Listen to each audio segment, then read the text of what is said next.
Nessuno strappo nel governo, la riforma si farà in tempi brevi, anzi brevissimi.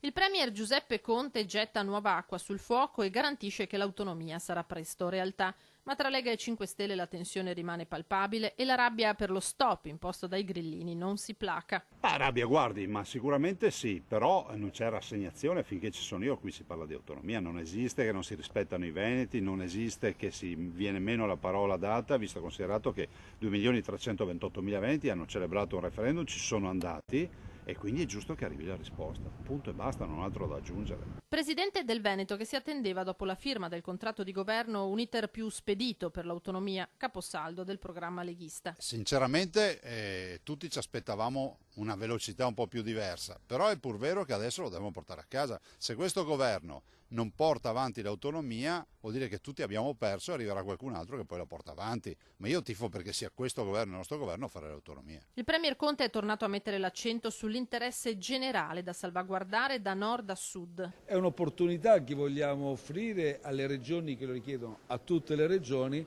ma in un quadro di sostenibilità, compatibilità con gli interessi che rimangono nazionali, lo vorrei sottolineare. Inutile mettere sempre davanti la carota degli interessi nazionali, perché nessuno lede gli interessi nazionali e l'unità nazionale con questo progetto. Piuttosto mi aspetterei qualcuno che dice: ma com'è possibile che in alcune regioni del sud ho i cittadini che sono obbligati a fare le valigie e andare a curarsi fuori regione, andare in viaggio per curarsi? A lei sembra normale che bisogna andare in treno, in pullman, in macchina, in aereo fuori regione per curarsi? Se accadesse in Veneto io non esisterei neanche più.